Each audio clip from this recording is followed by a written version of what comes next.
Okay, we are now recording. And I will call the board meeting to order at 6:05. And I will entertain a motion for chair of the Heartland School Board or nomination.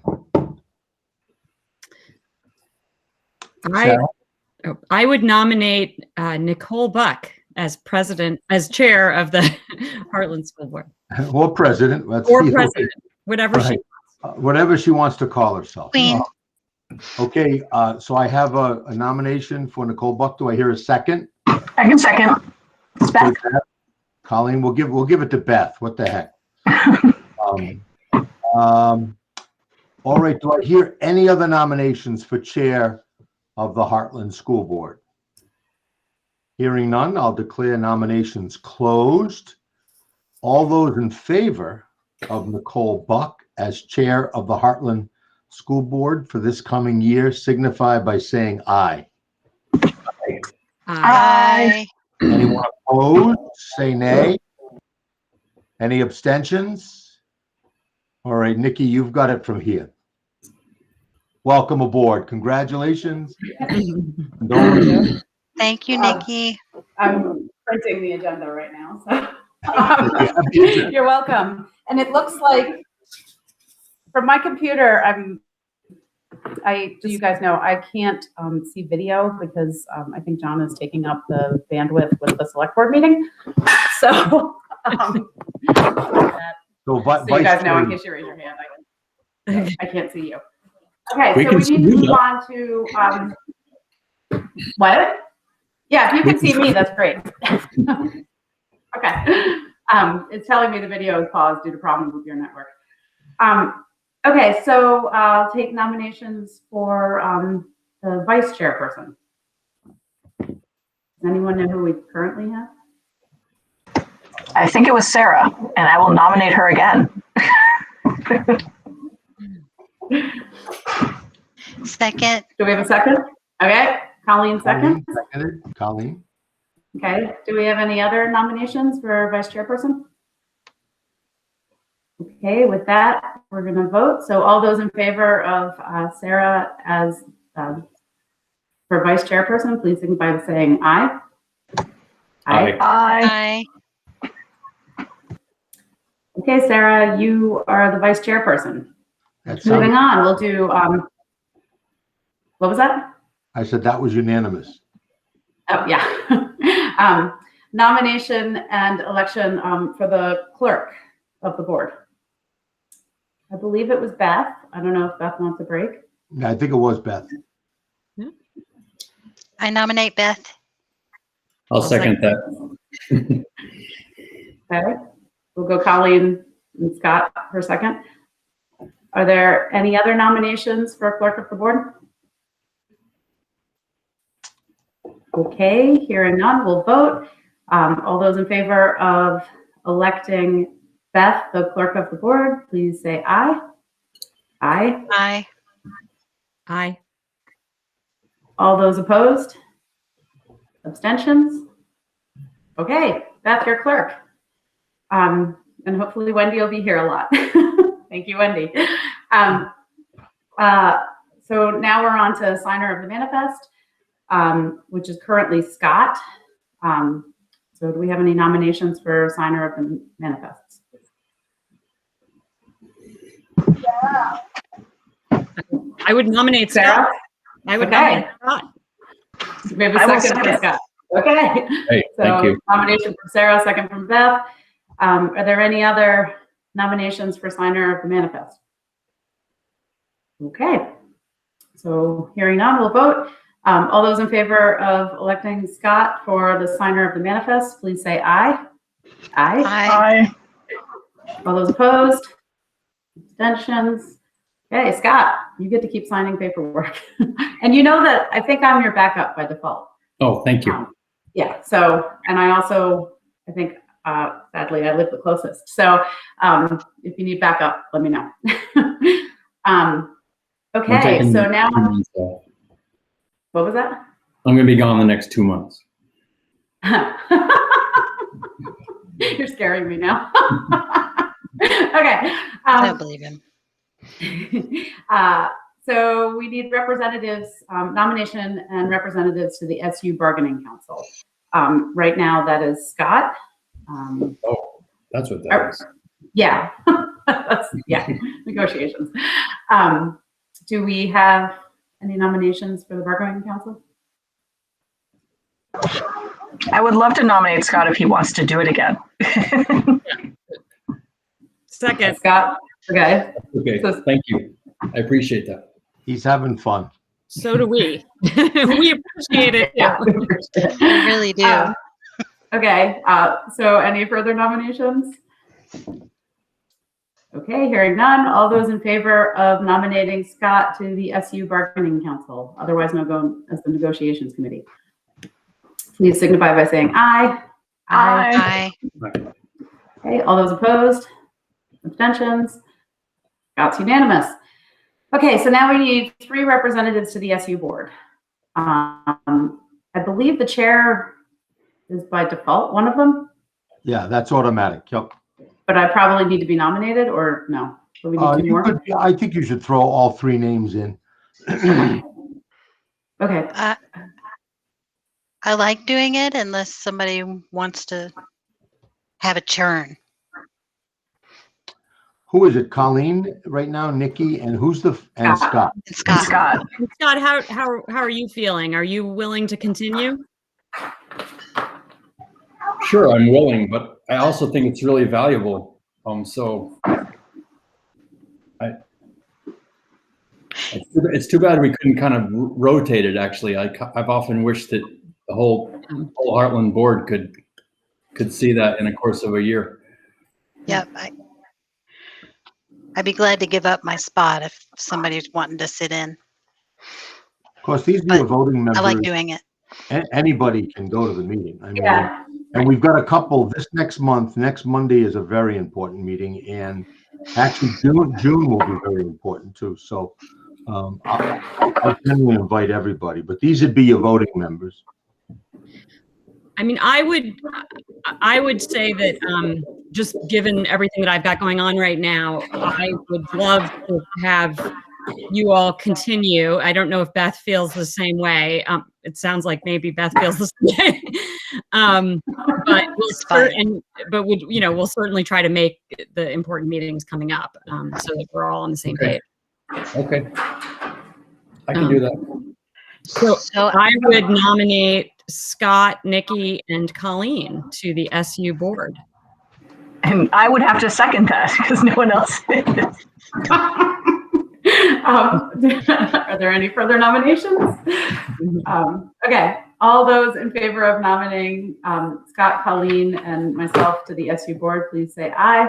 Aye. Aye. Aye. You're not allowed to say aye. Sorry, we had an extra aye in here. Okay. That is one. A smaller voice. Okay, so that I believe was unanimous to the SU board. We now need to designate a truant officer. Right now it is, do we name out Officer Paul or is it Windsor PD? Yeah. I think he's been doing it. He would love to continue to do it. I'm sure. Yeah, we appreciate it. Okay, what is Paul's last name? Favreau. Thank you. Or Favreau. I think it's Favreau though. Okay. So, I nominate Paul. Oh, go ahead. I'm going to nominate Paul Favreau for the truancy officer, for the truant officer. Do we have a second? Colleen seconded. Okay, so Colleen, I'll second. Okay. Any further nominations? Okay, all those in favor of electing Paul Favreau of Windsor PD to be our truant officer, please say aye. Aye. Aye. Okay, all those opposed? Abstentions? Okay. Designation of the official newspapers. I'm going to put it as plural, even though it's not. Right now, I believe it is the Valley News and the Standard. Is that correct, David? Do we have Correct. any other ones? No, I don't think you do. I mean, some folks use the Eagle Times, but I think if you have those two, those are pretty Yeah, I think the Eagle is a little south of our Yeah. district. I think Okay. that's good. Do we have any nominations, or I guess somebody want to make a motion on that one? I move that we use the Upper Valley News and the Standard. Second, anyone? I can second. Okay, Beth seconds. What's the Upper Valley News? The Valley News. No. The Valley. Valley. Oh, sorry. That's okay. Damn it. I knew what you That's were so talking hard. about. Let's find that other newspaper. It had a nice ring to it. Okay, Maybe that's So- what I hearing no other motions for newspapers, I suppose, designations of newspaper. All those in favor of using the Valley News and the Vermont Standard, please signify by saying aye. Aye. Aye. All those opposed? Okay, so that was unanimous on the Valley News and the Standard. Establishment of a regular time, place, and date for the monthly meeting. We are currently conflicting with the select board meeting, which is causing a bandwidth problem in my house. I walked out of the select board meeting when they were designating their time and place. So I don't know what they decided. I think they were leaning towards the same traditions, even though one of their members can't make it. So do we want to fix this problem? David, what? Oh, go Scott. I know you had opinions on this. We did. I was just going to say exactly that it had come up in the past. That exact conflict has come up in the past. And so it would be, we also trying to making it work with the other districts in the month. So Right. it's pretty tight. I think it happens every other month. I don't think it's every month that we conflict. And I'm not sure how they're structured that it happens every other month, but Well, right. Sarah, you look like you have a thought. No, I was just, that seems curious to me, unless they do it a different time each month. I don't know if they're every other Monday, and so that it only Are they aligns. bi-weekly? Oh, And we're the third. So would it mess things up for the SU if we just went to Tuesdays? Weathersfield's on Tuesdays, but I don't know which Tuesday.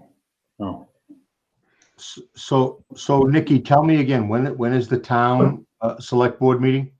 The select board is 5:30 on Mondays. And we don't always overlap. I think they're every other week. that's right, Nikki. That's why we only conflict with them once a month Okay. because they're meeting Well, twice a month. Yeah, and sometimes they're on our off weeks, but then sometimes we overlap. But it sounds like if you were going to avoid that, you'd have to switch a day, right? Yeah.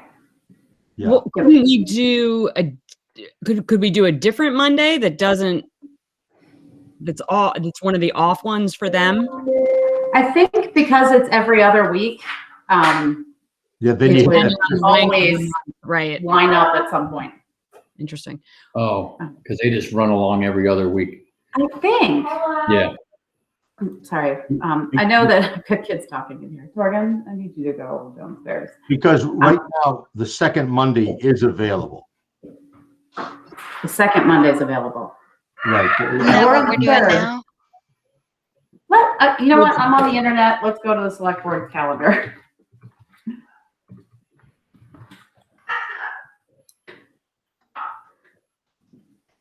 Alexa. Sorry. They start at 5:30? Yeah, they start at 5:30. I'd kind of rather switch a day than the week. Well, it sounds like if you switch a week, you're not going to accomplish what you want to accomplish. No, these look like they're the first and third. I'm going back at their 2020 meetings, and they're the first and third. So I don't know Okay. how we get off of them. Okay, they're the first and third? So if we go to the second Monday, I think we're good. Yeah. But the people that are on SU miss David one. said it was available now. Is that, Yeah, does that make 2 nights in a row for you, David? No, because Mount Scottney's on first Monday, Weathersfield's on the second Tuesday, and then there's nothing on that second Monday, and then the SU is not till, I think it's the third or fourth. It's So the that 4th would be- Monday. It would be 2 nights in a row for David then. It is 2 nights in a row for you, David. Oh, you mean because of Weathersfield. Yeah. Yeah, but that's okay. I mean, I don't mind that.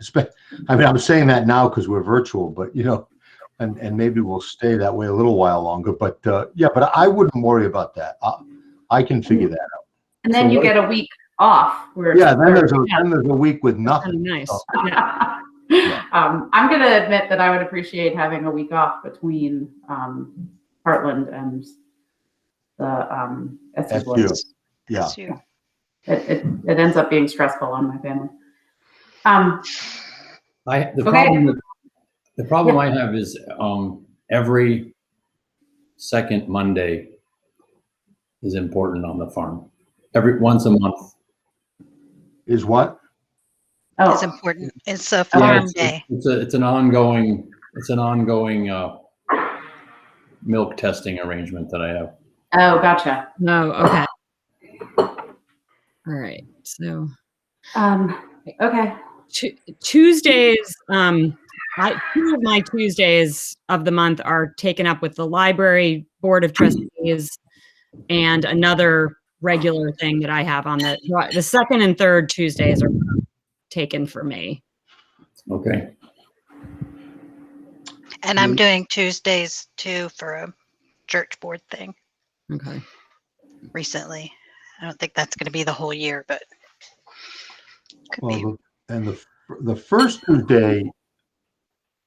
Tuesday is open. But that would overlap with Sarah's. Oh, that's right. You're the first, Sarah. Okay. No, I could do, Oh. my meetings are the second and third Tuesdays. Oh, So so I we could do the first Tuesday. I could could do do- the first Tuesday. I can schedule around it. That would work for me too. That works for me. Except Okay. I don't know about the ongoing negotiations bit. That's always on a Tuesday, David. I can't. Well, that's only our meeting though, with the three of us. So Okay. Right. because the big meeting's on Wednesdays, so we're okay. Gotcha. Okay. I think that'll work if it works for everybody else. Okay, so does somebody want to officially say Make that? a motion for the first Tuesday. I would assume, Christine, you're okay, right? Oh, yeah. You, Lindsay, nobody, okay. That's good. Just when will it begin, Nikki? Will it begin next month or in the next quarter? Yeah. It What would about? begin next month because this is the first organizational meeting and then that becomes our regular meeting. So does that mean, Great news, because we would like to take some vacation time when school gets out. oh, so that's the third? Yeah. Oh, wait.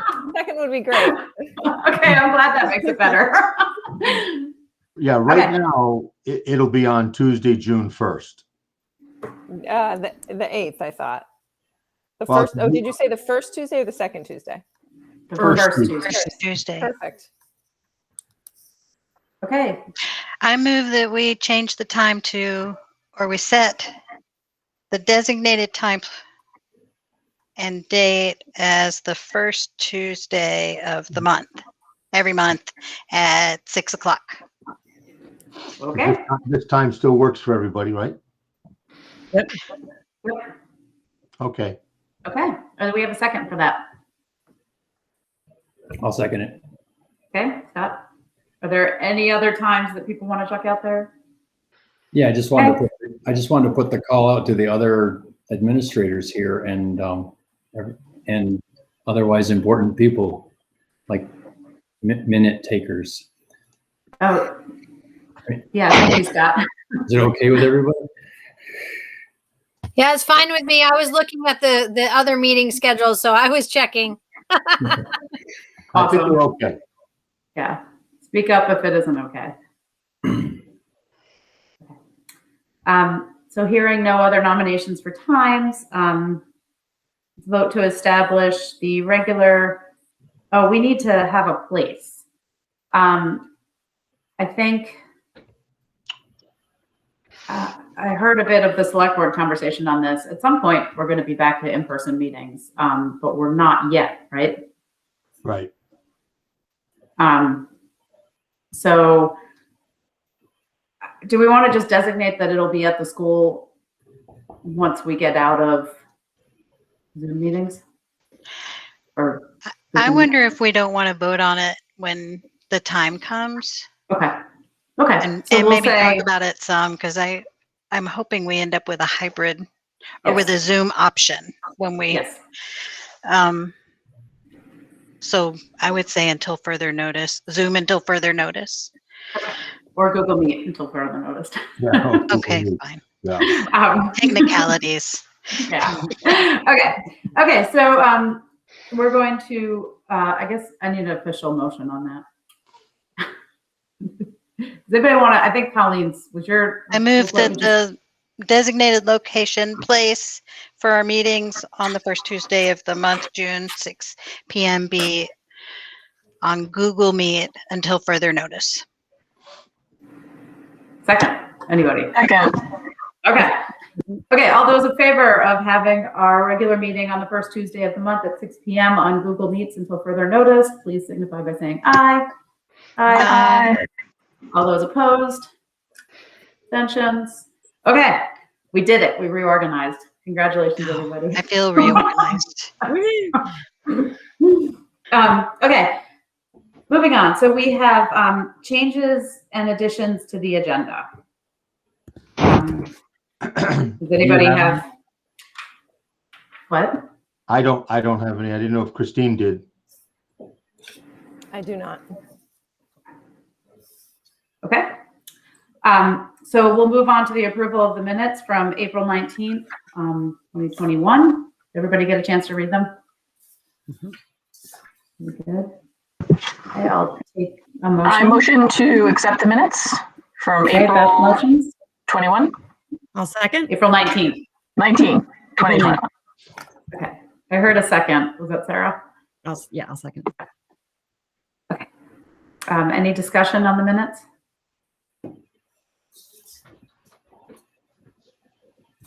Okay. So we'll vote. All those in favor of approving the minutes of April 19th, 2021, please signify by saying aye. Aye. Aye. Aye. Okay. All those opposed? Any abstentions? Okay. Minutes are approved. Okay. So now we'll move on to public participation. Does anyone have public participation or announcements about anything that is not on the agenda?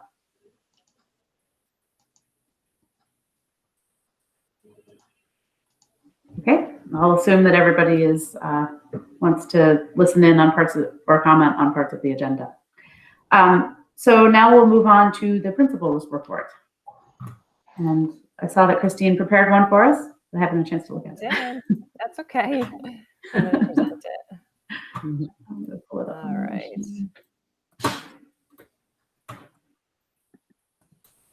Just let me know when you can see it.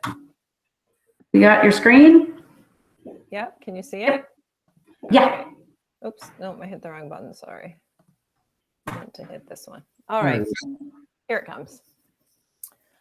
All right, so we'll get started. So start with some fun stuff that's happened at school this month. Even though we're still in COVID, restrictions, we're trying to do the best to make it fun and engaging for the kids. So this month, Brittany actually set up some lunches and breaks with our SRO, Paul, and he brought along some other Windsor PD with him when he could. So you see Chief Frank here. She is actually wonderful with kids at getting them up and moving, and they played some fun games, and it was a really great experience for all the kids. And I believe it happened in every pod. Brittany, correct me if I'm wrong, maybe not 7, 8, but all the other pods took advantage of the opportunity to have lunch and time with the Windsor PD officers. 7th grade actually did a kickball game with Officer Oh, Paul. that's right. So, yeah. That's right. It was also Staff Appreciation Week this month, and the staff felt completely appreciated and valued. The community was very generous, and the PTSF organized some events for the week at gifts, and we had a barbecue outside. We had raffles, and they made sure that every staff member at the school received a gift that week. So it was fun and uplifting, and people really appreciated it. So thank you to the Heartland community and the PTSF. So we're getting to the end of the year. Things are seems like moving very quickly, and we have a lot going on. So I'll just go over the list and stop me if you have questions. We have SBAC testing, which is starting tomorrow.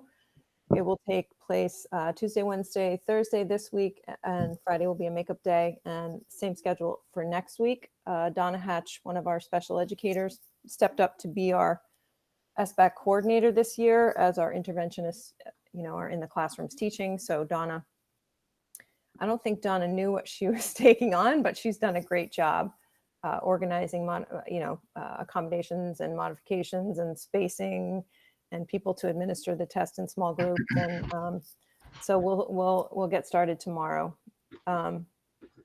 We are planning a grab and go community dinner, which is going to be May 26th. There'll be a Google form. I believe it went out today for families to sign up, so we know how many to expect. It's going to be local burgers and veggie burgers as well, and salad, and I'm sure some other things will go into that. But our amazing kitchen staff really wanted to do another community dinner.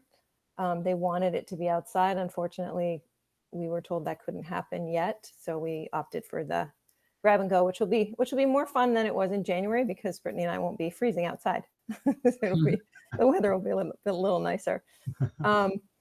We're planning. We haven't told the 8th graders yet, but really want to try to honor them as best we can. So we are going to do a barbecue for that class on June 8th. Emily is working on the menu, and we're going to do some fun things with them that day. And then they graduate on the 9th, the following day at 4:00. And we have sent a letter out to all 8th grade families with, we're doing a ticketing system. So we've worked with risk management, and we are allowing six family or 6 people to be invited per student if it's outside, and that will decrease to 4 if we have to be inside, if the weather is not going to cooperate. And we'll make that decision early in the day by 10 a.m. On graduation day if we're going to move inside. So Brittany and I have been working with Jim. We're trying to make it as special as we can, doing some extra things that we wouldn't normally do in a graduation year, because these kids have missed out on some pretty important things. So Nikki, you usually come and help. I don't know if you're up for that, or a board member. Sometimes it's, I think, the board member who has a graduating child. So maybe that'll change this year. Or I think you're all welcome to come, but I'll need help handing out the diplomas. Again, no 8th grade dance or field trip this year, unfortunately. We hope to get back to some of that next year. Our kindergarten registration starts on the 24th. It's going to go all week for time periods in the afternoon. We've got stations set up where kids are rotating through to do some registration and assessment work. Parents will be there to sit with administrators and the nurse and guidance counselors. We're going to kind of work out a schedule to meet the parents and help them and answer questions on those afternoons. And we are in the middle of planning an end of the year staff celebration and some recognition for our staff members, which will be outside at the school. And then teachers and special educators, everybody's working together to come up with class lists for next year and get ready for transition meetings so that they can share information, pertinent information about students. So I'm going to click to the next slide unless there are any questions. All right. COVID updates. We did have one positive case this month, which required quarantining of a grade level. We had remote instruction for the week, and the option of testing after 7 days. Most people were tested and came back, and it went as well as it could. Staff are getting really good at being flexible. I think I heard a hand. Nope. Yeah, I think there was somebody said somebody's trying to get in. Oh, And that would be me, David. For some reason, I got to escape. Hold on. 1 second. yeah, because I have not seen a request for access. I don't see one either. So if I hear it again, I'll click out again. So you probably have heard children 12 and older now eligible for the vaccine. We are hearing from parents that are choosing to have their child vaccinated. Obviously, that's a personal choice that we're just putting out the information, and people make that choice on their own. We're awaiting for some updated guidance from the AOE and risk management for next year. Staff have lots of questions. Just a couple. I listed a couple. Are kids going to be able to share supplies? And they really, really would love to be able to have kids in small groups again, kind of around a table. We haven't really been able to do that this year. But as that information is shared, we'll share it out. Recovery planning updates. So Angie is here, and if you have specific questions, I'm sure she can answer them. But she has been leading this charge. She's been attending webinars that the AOE is putting out to gain clarity on the process. It was given to us. I think we've been working on this for a month or so. She did submit the needs assessment, which was shared with all the boards several weeks back, I believe.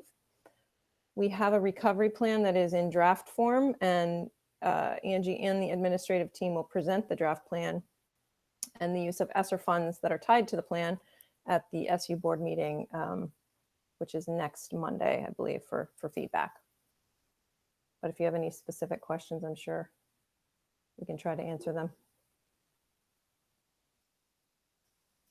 Okay. Christine, Angie raised her hand. Oh, Angie raised her hand. Yeah, Angie wanted to say something. Okay, Angie. Hi, thank you. I just wanted to let the board know that we will be sending out the presentation and the budget at some point tomorrow. We have just a few things to finish up on that, but the presentation will probably continue to tweak it throughout the week, but we wanted to give you that so you can be prepared for our presentation next week. Thanks, Ange. All right, outdoor learning. So you can see here the carports are going back up. Teachers and the kids are really thrilled about that. We are having to order a few parts to replace some of the ones that got broken in that big snowstorm. But they are going back up. We're going to use them for kindergarten registration, and their kids use them for outdoor lessons and lunches, and so it's great to have them back up. I did meet with Dave after our last meeting regarding use of the 17-acre woods, and we had a long, lengthy conversation. And what we landed on was that we would come up with a user agreement that outlines the roles and responsibilities of the town and the school. So Dave is working with the town's insurance company on that agreement, and I haven't seen it yet. Is that a question, somebody? No? Okay. We did talk about the ADA accessible trail and the boardwalk that we have the site plan for. And Dave said that, obviously we'll work with the select board, and it would be a town project. So we would just work together on that, but didn't see any issues with that. And then I did meet with Jill Rubin, and she has agreed to help somewhat with fundraising once we get through the school year. But she's already started collecting some resources, potential funding opportunities. So questions on outdoor learning. Christine, thank you. This is exciting to see it moving forward. Yeah, it really is. I was so excited after I met with Dave that I drafted a letter to the Burn Foundation. I just haven't hit send yet. I don't know why I'm waiting. I just want to make sure everything fell into place and you know, just to get a jump start on the fundraising. So the Burn Foundation's been very generous and you know, may help us with this effort as well. So Scott, I think I saw your hand go up too. Yes, please. Thank you. I was just brainstorming and I kind of wondered if the, it's probably you don't have the committee formed yet, Christine, or do you? I'm sorry. I didn't mean to say it that way, but. For fundraising? No, you've been talking about a building committee. Yes. It was mentioned at the town information meeting. Yep, we Sarah and Nikki and I met. We put out the interest, you know, the blurb that for anyone that was interested in serving on that committee to reach out. And Jill Rubin emailed, so same person here, that she would be interested on serving that committee. And so the next step is bringing, you know, finding a time to meet. We were waiting, you know, till late spring to get through some things that are you know, taking precedent right now. But the other person that we thought might be important to be on the committee is Jim Taft and Craig, because Craig also has a vision for, at least for you know, the cafeteria. So at least partly get his input at least. Well, as far as the outdoor learning and its overlap with that committee, and that's really what I was thinking about myself, mucking around up here. I was just wondering, you know, I'm not on the committee, so these are just a quick idea. Just wondering, in the long run, if an outdoor classroom that was closer to the school, but in the correct setting, perhaps in the trees, but not down over in the wet spot in the woods. Yeah. You know, might be an idea. Might allow that 17-acre wood to remain wild and, of course, accessible and usable as a learning space all the time, but not have the, you know, you might be able to avoid building that, you know, that long trail. It would just be a lot more accessible if it was, and easier to use every day. Yeah, I'm glad you brought that up, Scott. In fact, what happened this year is, as you know, we spent a lot of time over the summer preparing sites for different grade levels, keep them separated and have their own space down there. And we did utilize the upper, it's you know, right off of the playground, if you can imagine. Yeah. And the 5th and 6th grade uses one of those spaces in the woods right off the playground. And then if you continue walking down towards where the entrance is for the 17-acre woods, 3rd grade has a site there as well. And they did have a site in the woods, but one of the staff members in that room had an injury this fall and couldn't make it down the bank. So we cleared a spot at the top for that grade level. So we are utilizing that space. I think each classroom does like their own their own site. They have stuff, you know, they keep their supplies, and the kids kind of help maintain that space and develop a sense of ownership. So it could be a hybrid. And if we do have students that can't make it down for whatever reason, we do have some options at the you know, right off the playground, which is exciting. Cool. Yeah. I'm going to speak from the geologist in me. The learning opportunity in that space from a landscape development is just phenomenal. I mean, I would love to teach classes down there. Yeah.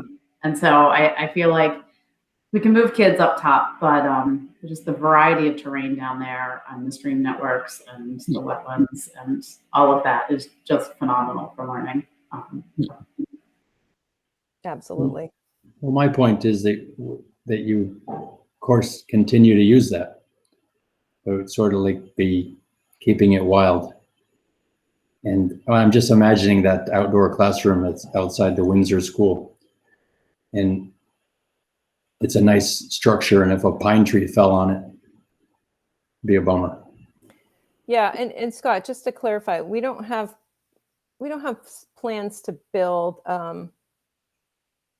permanent structures, really. I mean, the kindergarten teachers really would like a more solid structure down there.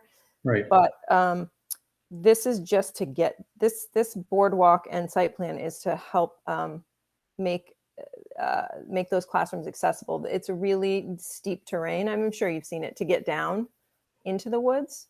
But Yes. trying to keep the forest Yes. preserved as much as Yeah. we can. It has to be right. Yeah. Is the space isn't it accessible now if you go down the town road a little ways?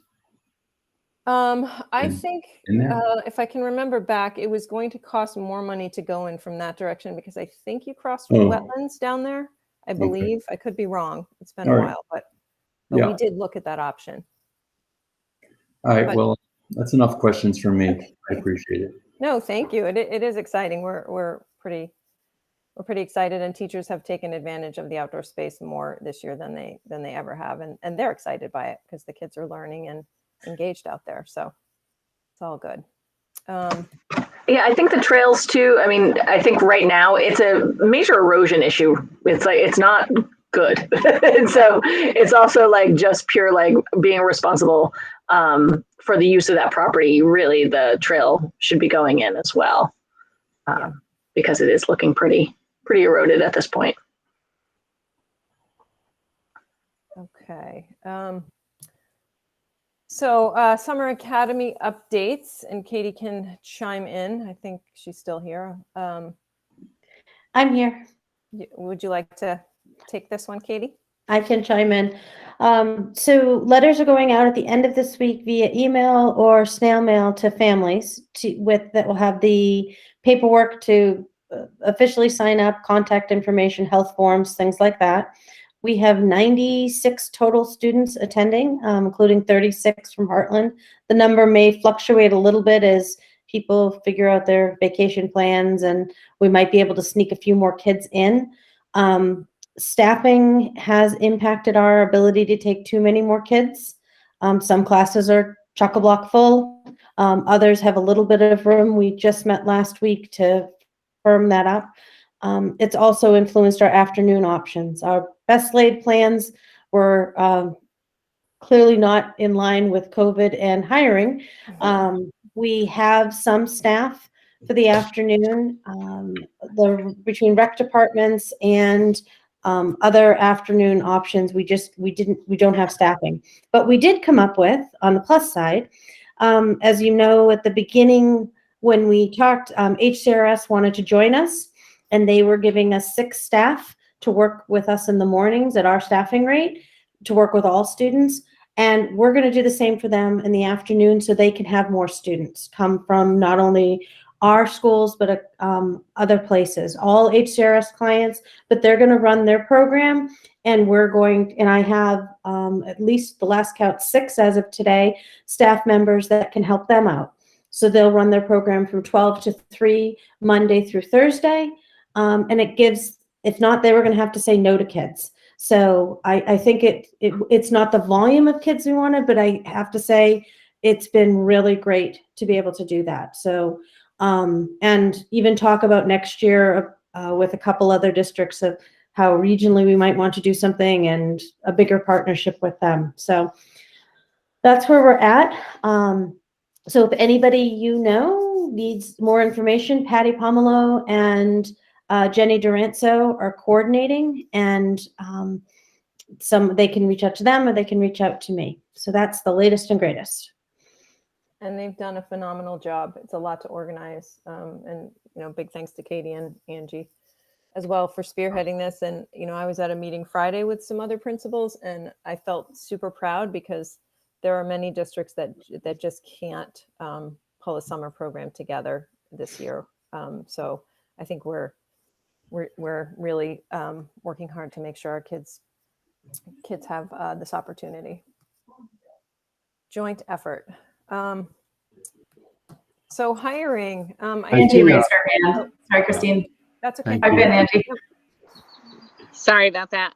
I was just wondering, Christine, if your colleagues in the principal group were able to pinpoint some of the reasons why they're struggling to put a summer academy together. The number one reason was staffing. They just didn't have the staff to do it. Oh, that I'll put the plug in if we are still looking for a couple more teachers, so we can keep our numbers low in our classrooms. So we'll also be tapping any new staff that come on that Christine will mention later, and any new SU staff coming on to see if they want to start this summer. I know I have several special education new staff coming on that are going to start. It's kind of a nice way to ease into the school year. So that's another plus, but that's everybody, HCRS included. Angie was commenting on the struggle for staff, BTG, rec. I mean, everyone. It's tough. For sure. Okay, I'll move along. So tonight I'm going to bring new staff, potential hires to the board for their approval, for your approval.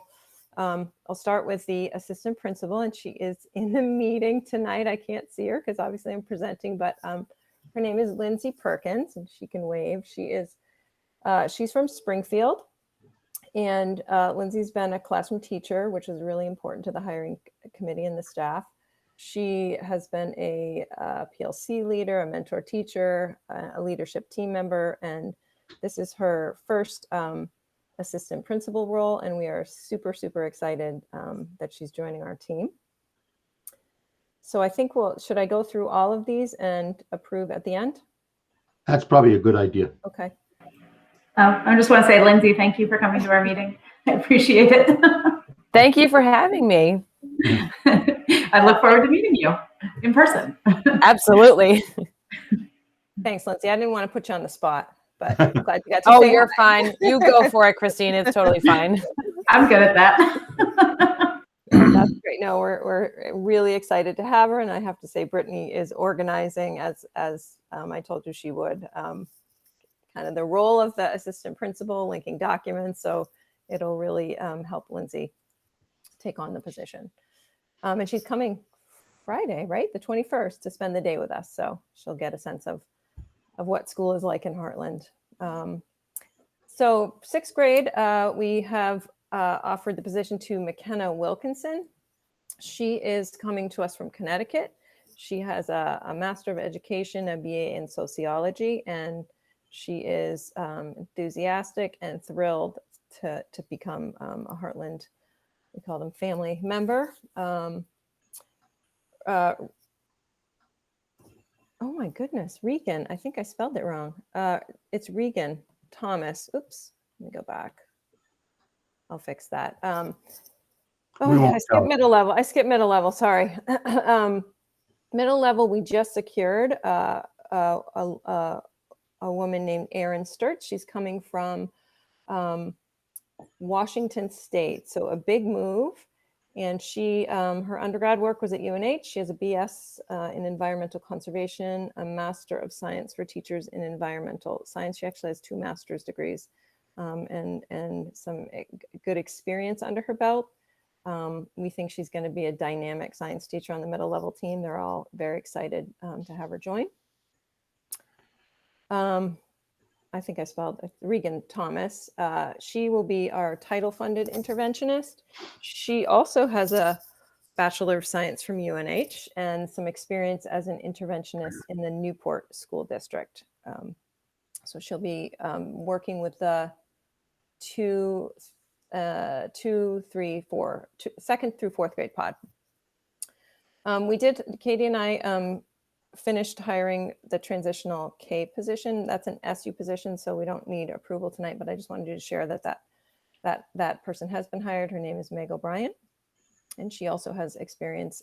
She also comes to us from UNH with a master's degree from Lesley University and experience in kindergarten.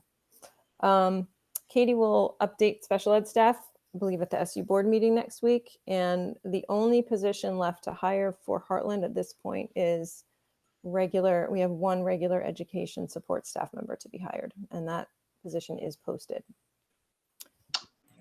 Katie has her hand up. I can let you know that we have 3 case managers coming on. One to replace Donna, one to replace someone who left mid-year, and another to replace the one that we never replaced last year. So we all met today, but I will give all those names out at the SU board. But so that is it for Heartland for special ed staffing until we have to double check on support staff. But feeling pretty good about that. We locked in the last one late last week. Christine was great, and others on.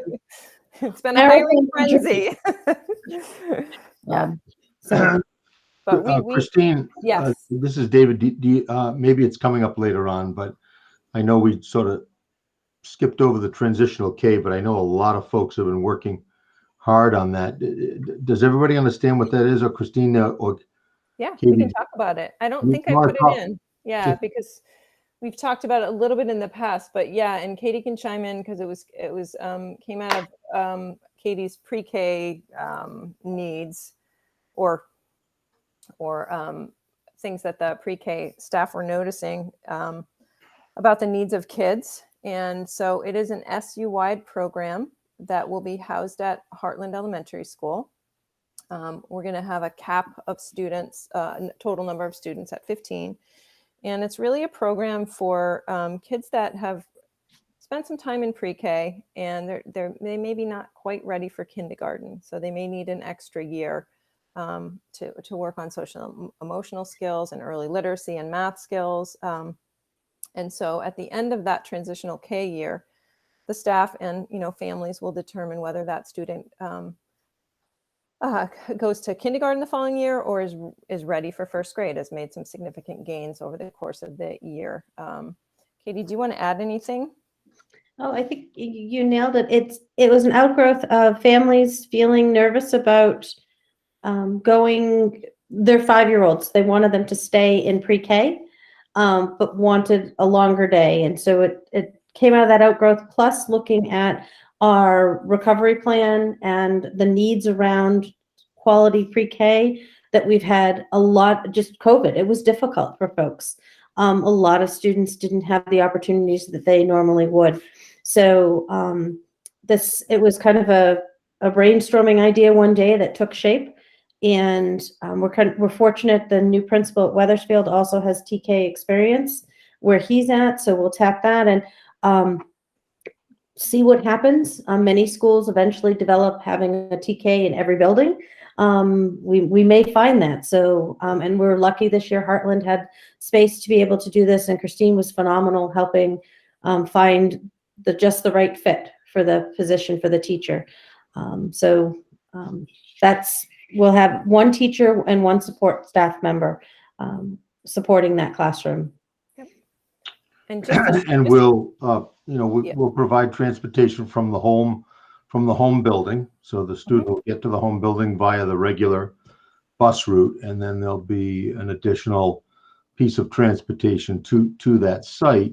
And I think, if I'm not mistaken, it is optional, right? I mean, there'll be conversations. Yes. During the kindergarten screening, but again, no parent has to, is going to be forced into that program. And I can't imagine there won't be some who really want that to happen. But I'm glad so much work went into that. We've been talking about that for probably at least 3 years, if not 4 years. So it's great that it's happening.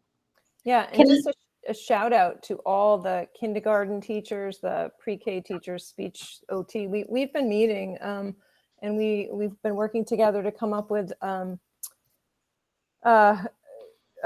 registration paperwork that looks the same across the SU, tweaked with our names, school names. We came up with the screening process, which is the same at each school, so that we're all looking at data points that are the same, and we're meeting after all kindergarten registrations have occurred to discuss, which kiddos we think should attend transitional K. So it's been a collaborative effort for sure. So Scott, I see your hand, but maybe Katie will answer your question. I don't know. Katie, do you want to go first and then? Because as Dr. Baker was talking, it reminded me, so in addition, we've talked about our early childhood intervention. So the TK is part of that. We also will be offering pre-K at Windsor will be a full day program. And we're offering a second smaller pre-K for some intensive needs students, also all day with transportation. We're working, it's a little bit like putting together a stave puzzle, for those of you who know what that is. One of those complex, tricky puzzles of putting it all together. But our early childhood options are certainly expanding next year, which will benefit all students. Scott, I think you're up. Now. Thanks, Katie. Yeah, that was it. Did I hear that it's possible to graduate from TK to first grade? It is. It is. Yeah. Okay. So we're going to be looking at certain developmental milestones, family discussion, because students, when some grow an awful lot between point A and point B, it's at such a young age. We didn't want it to be an automatic that it was 2 years of K. It certainly can be a TK in the K year, but we also didn't want to limit that discussion. So it certainly could happen. So those benchmarks are, I would trust they're like very well defined, so it doesn't become a kind of a competition to make sure your child graduates to first grade. We're going to be using both the Vermont Early Learning Standards that we use in pre-K as well as the kindergarten standards and looking at those benchmarks for both and then developing that. So yes, we fortunately have a lot of solid evidence and standards to go by. Thank you. And on a side note, Nikki, is there an executive session tonight? That just came across my mind, and are we doing that or not? We could probably use a quick one, just a real quick one. Just wanted to clarify that. Thank you. Yeah. Thanks, David. And I just wanted to say a huge shout out to everybody involved in doing all of this hiring this early. I know in previous years we were scrambling during the summer, and this is just awesome to see that we are like fully staffed in May. And who knows, there may be some scrambling, but hopefully not. And this is just, thank you, everybody. Yeah, it definitely, it's worth the effort, I would say, to get it done in May. So we're pretty excited as well. I think I won't go on until, I think you have to approve the nominations. Yeah, and the way these agendas are laid out, we have an item 8 for items for action, but I actually don't like breaking it out that way. I would rather vote while we're talking about it. How do other people feel? You can give me a thumbs up if you're good with that. That's fine. It just makes more sense to me. I know that other boards are doing it differently, but that's how I'm doing. So we need a motion to approve Lindsay Perkins for assistant principal, McKenna Wilson for 6th grade, Erin Sturts for middle level science, Regan Thomas for title funded interventionist, and the rest are SU. Can I get a motion? I motion to take the slate of staff as presented. We have a second? I'll second. Okay, so Beth's the motion, Sarah's the second. Any further discussion? Okay. All those in favor of hiring the slate as candidates as listed, please signify by saying aye. Aye. Any opposed? Abstentions? No, we're good. And congratulations to everybody. We are very excited to meet you. Yeah. Thank you. What was that bell? I don't know. Okay, well, that kind of ended it. Thank you. That was perfect timing.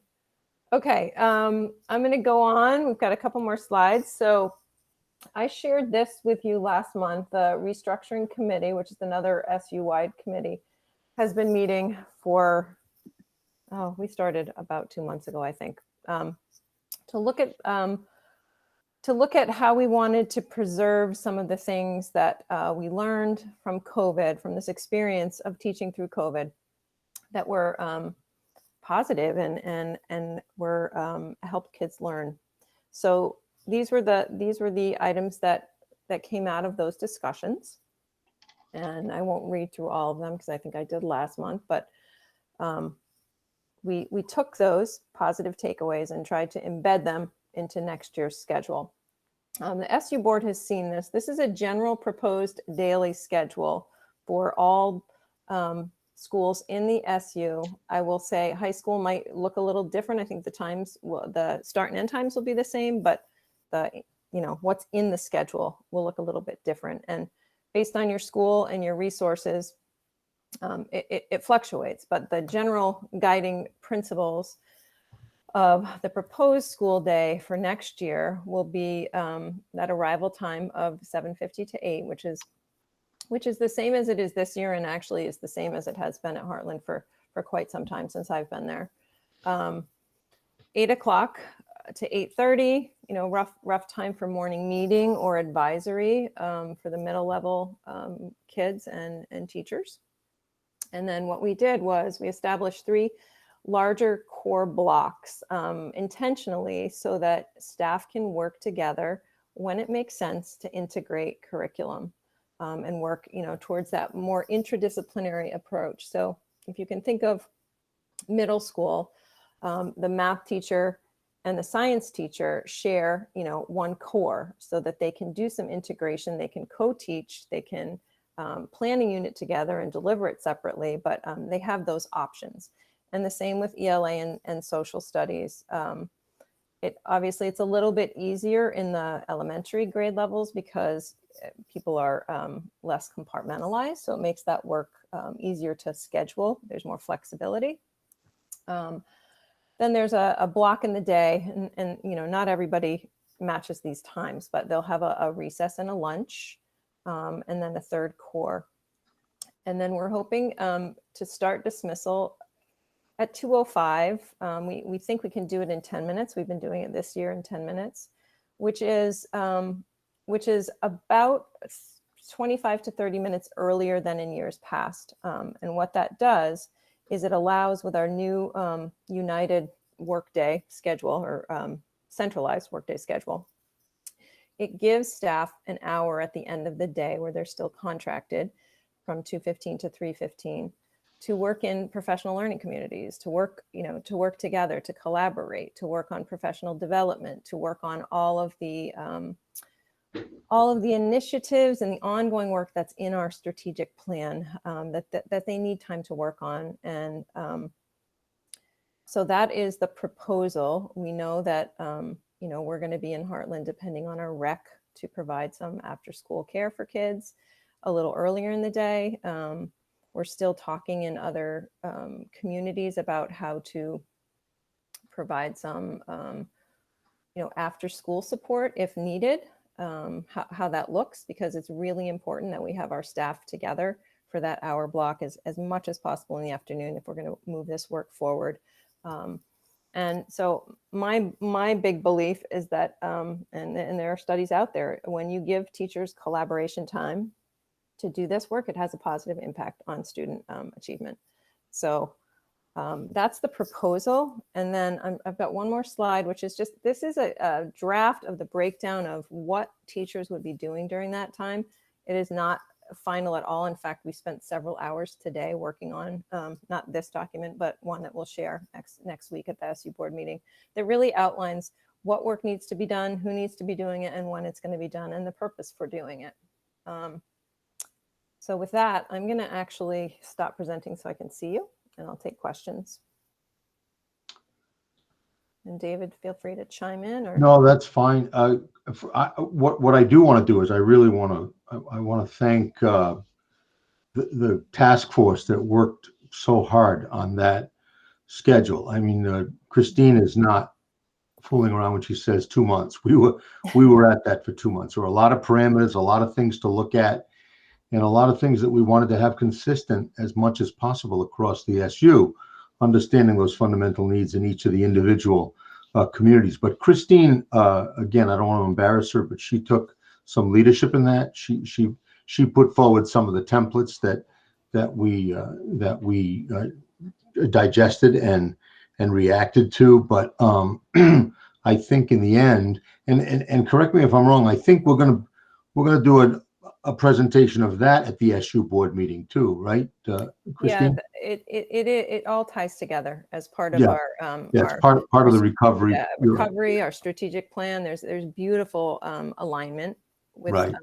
those, and the schedule actually it ties into that work. Yes, so we will do that. And the last thing I'll say is that when we looked at the strategic plan and we talk about the different pieces in that plan, we really are trying to restructure and reform. And I agree with Christine that if you're going to do that, teachers have to have time to communicate with each other, to meet, to partner, to collaborate. And I think that's sometimes the problem that exists in schools. There's just no time for that work. I mean, once in a while you can grab a common planning time, but it doesn't always work that way. So again, I just thank the committee and I thank Christine for her leadership. Angie worked hard on this, all of the whole administrative team actually. So I think it's good. And this was really the first year we've had to do this because it's the first year we've lived with a unified school day, and we wanted to keep it as unified as we possibly could, since we worked so hard to get that unified day. Questions? Sarah? So looking at the schedule, I can't see it, so I may have just missed this, but where do art and music fit in? Where does PE fit in? Where does STEM fit in? Yep. Or the library STEM time, library time. And then it looked like math and ELA are paired for interdisciplinary teaching, and social studies and science are paired. And that seemed like an odd. No, they're not. They're not. It's just written that way, Sarah. Okay. It's math Right. and science and social studies and ELA. Okay. And there are in the school specific schedules, which I didn't share tonight. I will. We're still tweaking. I'm meeting with each group, and there are changes to be made. There is art. In fact, one of the beautiful things from the art teacher's perspective, she wanted longer blocks with the older kids, and so the schedule allows that. Music is in the schedule, K6, and then I met with Jamie, who's on tonight. And worked with embedding music at the 7-8 level into the interdisciplinary time, which she's pretty excited about. There's time for band, there's time for chorus. We're trying our best not to put it during the break time because that's a priority. We don't want kids to have to choose. So I think we've figured out a way to work that out. PE is required twice a week. Everybody gets PE. So we've worked that in. We have SEL and Spanish transitioning into the classrooms.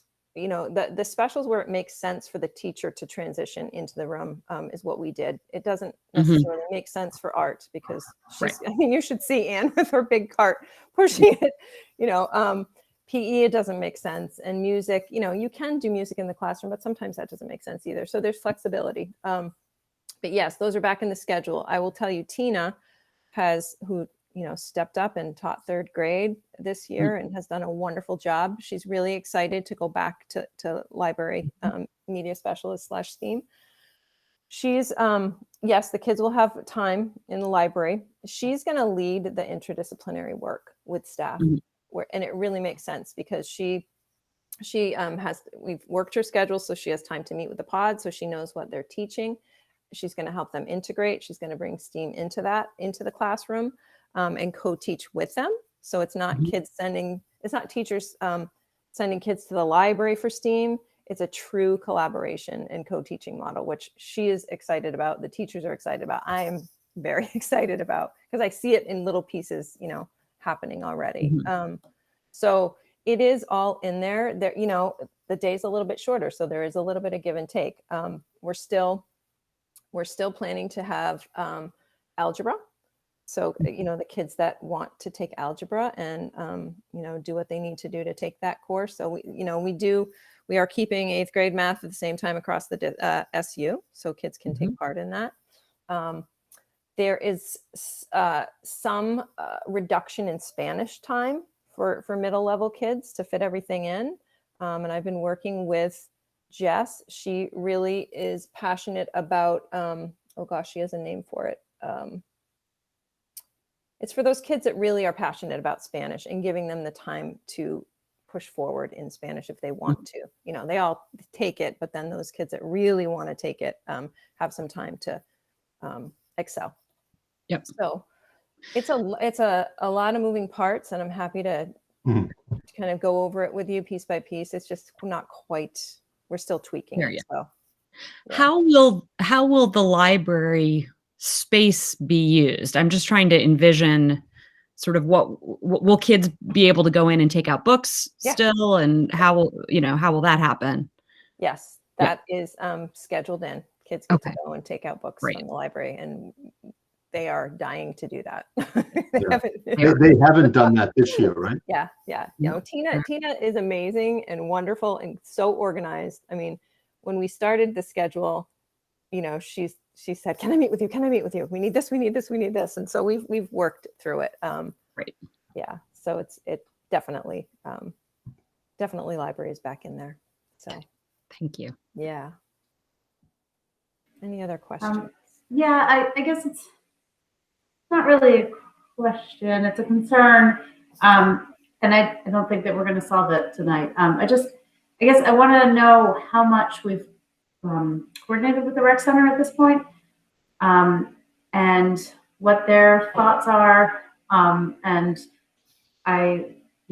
Yep. I'll end there. David, you want to take that one? I know you've been meeting with John and the rec department around schedules.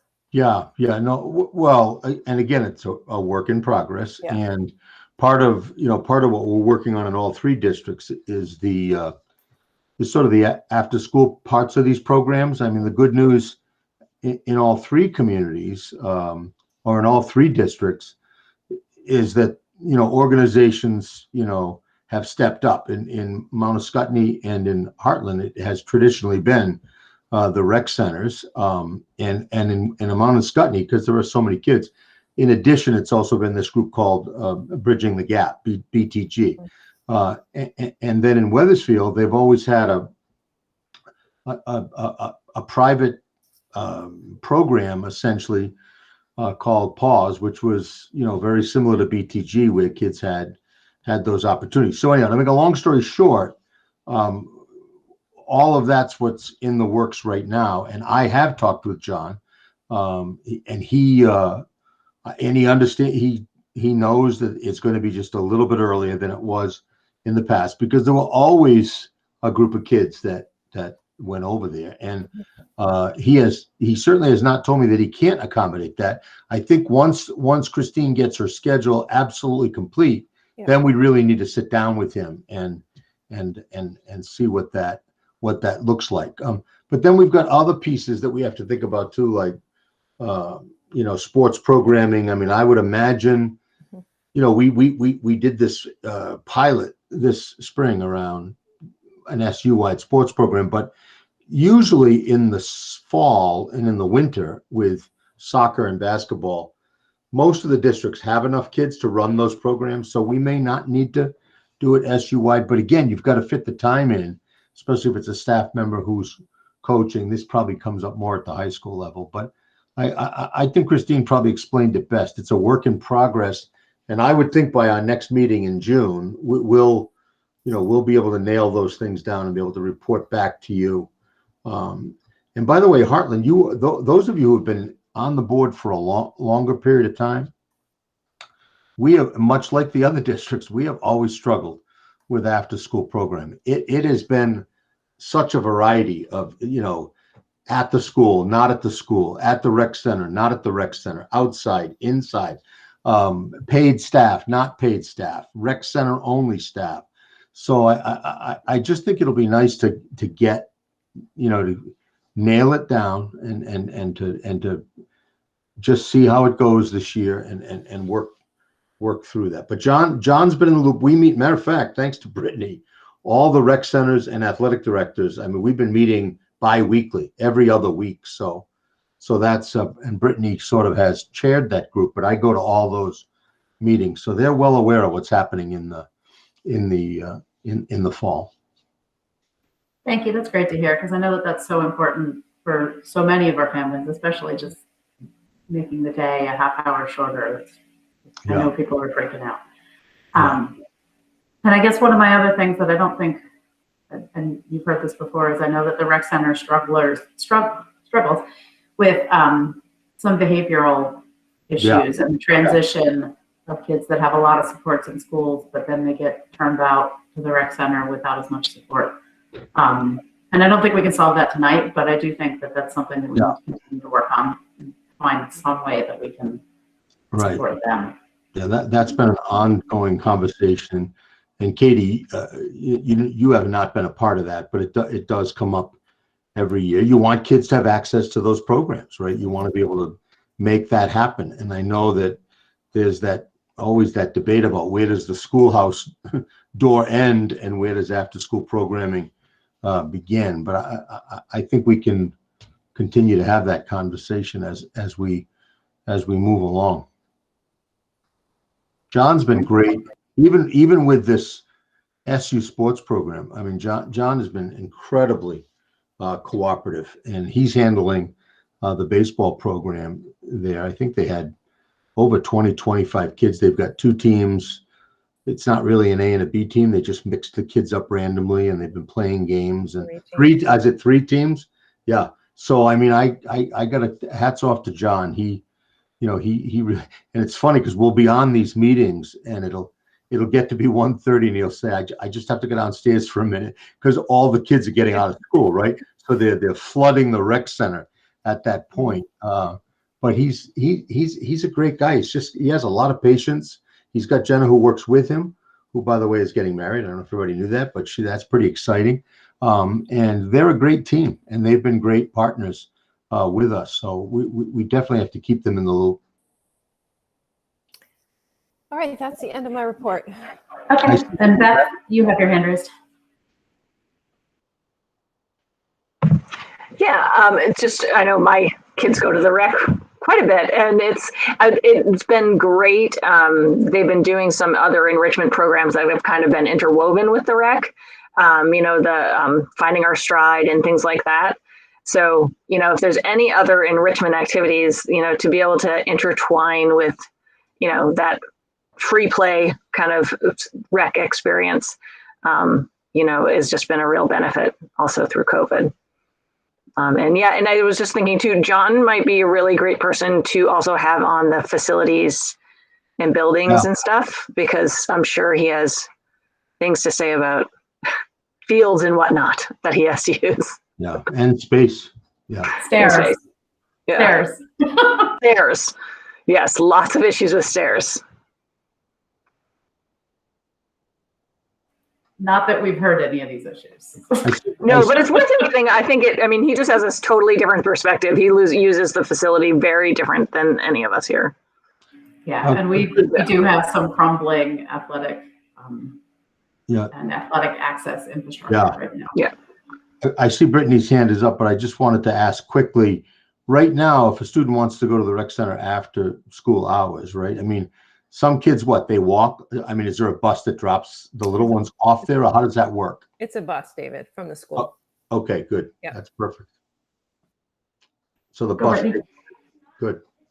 Yeah, I was just going to say, also in terms of athletics, an interest survey just went out to all of 6th and 7th graders so that we can get an idea of numbers for next school year. And it includes, all the things that Heartland can offer, as well as things that only are offered at Windsor or whatever, so that people can understand that there are more opportunities outside to hopefully, just get the word out and make sure that kids know that there are other things that they can do other than just what's offered at Heartland, which is great. So we're going to be collecting those numbers. And then David will put that same survey out to parents, just in case the kids didn't fill it out, so that we can make sure we get everybody included if they want to play. There's going to be an opportunity for them. So that's pretty exciting. Yeah, I saw that survey and I heard about that survey and I appreciate that happened. Okay, so I think we're done with the principal's report, unless there's I don't see any other hands raised. So we can move on to the superintendent's report. Yeah, You're up, David. Yeah, and as always, Christine makes it easy because she covers basically all of it in her report, and a couple of the other things that are on the agenda later will come up. And I was just looking on here now. The only piece that and you mentioned the vaccinations. I was going to mention that. I think there's some questions about that. There's going to be, that parents have about, and we've got some resources that are going to come out next weekend. Places people can call. Of course, always your personal care physician. That you want to talk to about that. I mean, I can imagine. I mean, if I had a 12-year-old child, I'd be thinking about it too. Is this what I want to do? Do I not want to do it? So I think it's an important question. If on a legislative, I wondered too if it wouldn't hurt. I don't know if we want to do it in June. I know Elizabeth and John have offered to come to a board meeting and really go over legislation that is important to us. So we might want to think about that for our June agenda. I think they're trying to wrap it up by the end of this week or the end of next week at the latest. The one that was really teetering for a while was the equalized pupil, because equalized pupil is going to help out all three of our districts, and it looks like they are going to roll out some of the changes in the equalized pupil formula. And there is, matter of fact, there was Elizabeth Burrows who because they couldn't do the whole equalized pupil bill, she said that maybe they should for 1 year have a moratorium on that spending threshold so that districts don't get punished while they're working out that equalized pupil formula. And I thought that was great. I have not talked with her to see whether that's got legs, but I know it was still in committee and still in the bill the last time I talked with her. So we can follow up on that. But I think that's about it for me. Christine is generally pretty thorough. So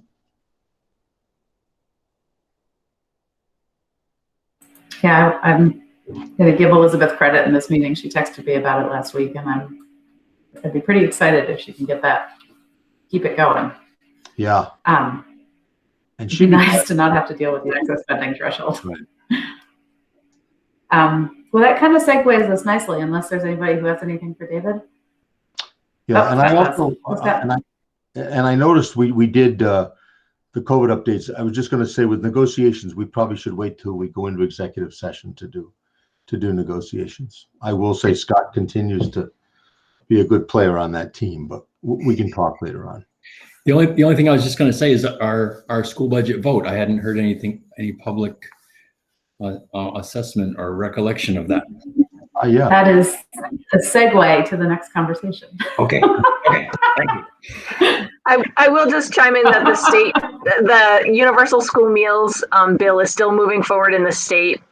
It's, so next year it's universal breakfast and lunch nationally. And then Vermont's pushing ahead. But the only thing that got passed, it got picked apart, unfortunately. And so they're moving ahead with universal breakfast. And then along with that, planning is basically like a task force in place to basically make universal lunch happen after that. So, which is with the whole, national universal breakfast and lunch happening next year, that'll give it less space for hopefully to make it happen for us. And one of the things all three districts are going to have to do next year, we just got so tied up in COVID, and we tried, but we just didn't do. And that is even though we have universal, we have to identify our poverty factor, right? Because that plays a role. Heartland, of course, right now, the numbers are fairly strong in Heartland, but we've had some of our districts lose ground. I sometimes wonder if that's not because of those free and reduced lunch applications, but we need to, and Beth, we could probably even work with you about I know there are other ways to certify, and so we can. Yeah, we can certainly work on a campaign in the fall, to get people to do the forms. But then it's also, yeah, there's many ways that people can, that they'll be direct certified.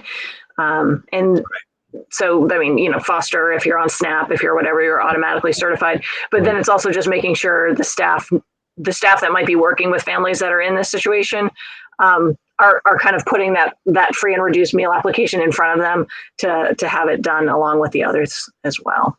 Right. Yeah. Because it's tied to other things too, like older students can get, free SATs and free college applications and other things like that too. So it's not just the meals. Yeah. Hey, Beth, automating that, is that part of the universal meals discussion? Oh, it's it makes me just like go so you can automate and have it digitally, fill out your form online. The school has to purchase software to be able to do that. And then they have to have staff that are trained to administer that as well. So they always the feds just put the burden on the school to deal with that. And so, and it's also, I've talked to different service providers and they say, yeah, that's great. But so often they're dealing with families that don't have good internet access. They're just filling out forms then on their phone, which is really hard, and things like that. So yeah, so the folks are certainly working on trying to make it as flexible and as easy to apply as possible. But it's dealing with the federal system is always, there's a few more roadblocks in place, but they're certainly aware of it. I think I appreciate all that. That's very interesting. I think I used the wrong word as usual. I meant you used another word just a few minutes ago, if you're in a certain population, you. Sure. Yeah. So the direct certification list, no one really, I shouldn't say no one needs to do this. So if a family's on SNAP benefits, they're directly certified and on the direct certification list. It's the school's responsibility to get an update and check those lists to make sure, Susie Jane got on SNAP benefits this month. They're now on free and reduced meal, making, especially that was really critical when we were actually paying for meals because you didn't want families to be charged when they didn't need to. So that systems is kind of all in place. And usually that's dealt with, I'm sure there's staff at the school that are working on those lists every month. And Wendy probably is very aware of those as well, maybe. Thanks. Yeah.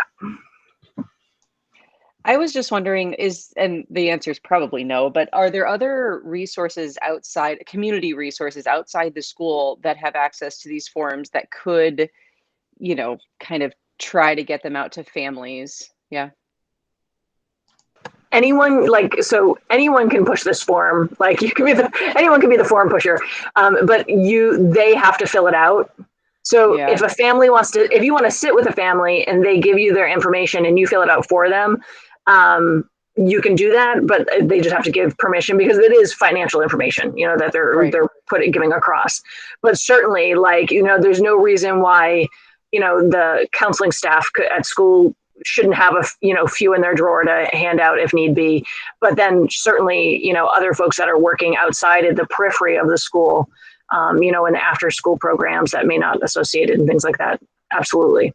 There's no reason. Thinking even PCPs and things like that. Oh yeah. A lot of absolutely. And a lot of pediatricians now are actually doing an awareness, a hunger awareness survey at well child visits and things of trying to assess, how accessible food is within families. So if anything gets peaked at all, they're getting, free and reduced meal applications there. They may even be getting a prescription for a CSA prescription and things like that. They're doing a lot of now as well and things. So they all are definitely looped in. Thank you, Beth. Okay, so moving on to the town meeting. So we had our town meeting informational meeting at the end of April, and you guys were all there. I think it went really well.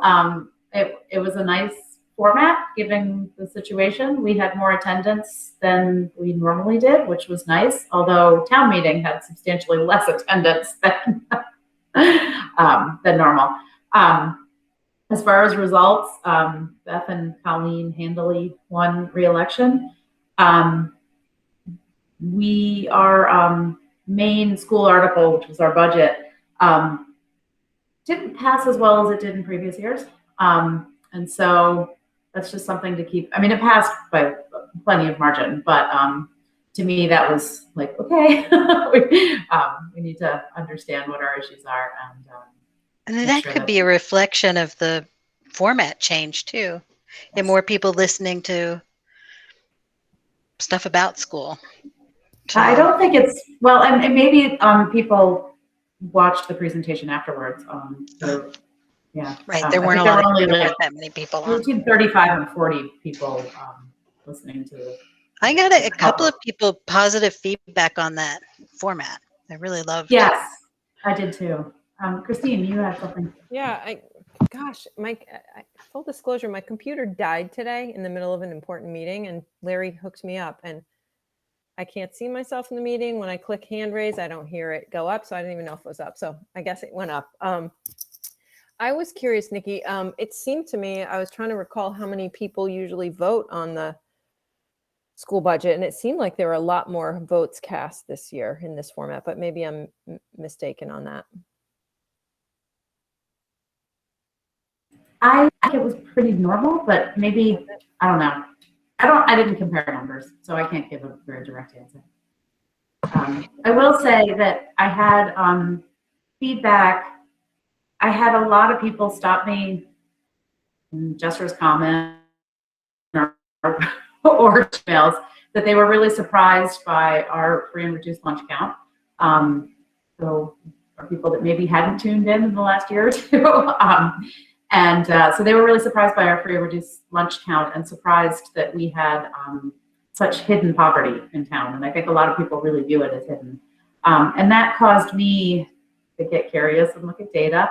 And so I dove into the household income numbers published by the state and federal government.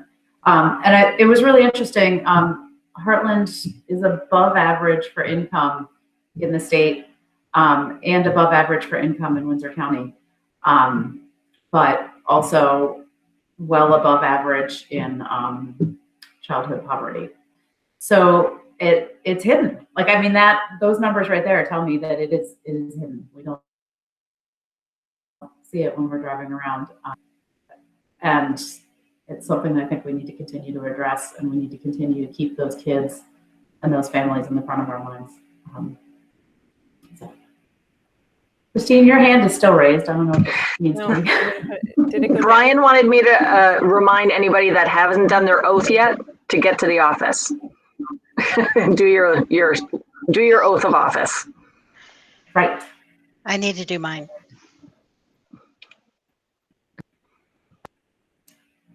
Okay. Do we all have to do the oath of office annually? Oh, no, maybe it's just Colleen and I. I thought there were others. Colleen. Okay, never mind. Colleen, you have to go in. Yeah. Beth, you got it? Yeah. It's just a form. So I probably. mean, he'll make it official if you really want, but. Yeah, I was going to say, so technically for the minute's sake tonight, we probably should, on all those unanimous votes, it should be 4-0, because technically Colleen shouldn't have voted tonight, but I'm sure that Wendy can make that change. Yeah, it just occurred to me a few minutes ago. I was going to say something. Yeah, that's not unusual, believe me. Thank you, Wendy, and thanks for Sorry, Colleen. I'll do it tomorrow. I feel so exposed. I didn't mean to do that.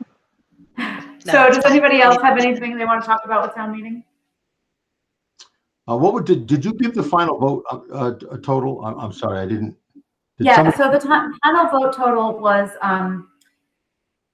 yes was 540 and no was 363. Okay. Yeah. So it was just a different proportion than what I'm used to. And I wish, I want to look up what Article 4 was, because that was, so a lot of people voted that we should not borrow from the capital reserve in anticipation of taxes. Did that so go? That, and I think that's just a lack of understanding. Right. And But there are also like a lot of people voted down. Let's see, Article 2. Yeah, there are people that just voted no on everything. So to act on the reports of the school district officers, they voted no. I think they were confused. Yeah, they were confused. So or they were just angry. Like, maybe. It's pretty, like 94 voted no to act on the office, to act on those reports, and then 95 voted to not collect taxes for the school. So I think there are some voters that are upset. Maybe don't want a school. I don't know. So I saw somebody with a hand. But that was me. That was me, Nikki. Just Thanks, to clarify, we did have enough positive votes to borrow from the capital reserve. Yeah. Okay. Yeah, and that's like, just for clarification in this meeting, that's borrowing from the capital reserve in order to make payroll when payroll and tax collection don't line up. It's not like borrowing permanently. It's a temporary grab and then redeposit. So maybe there was confusion. I suspect that sometimes people just want to vote no across the board.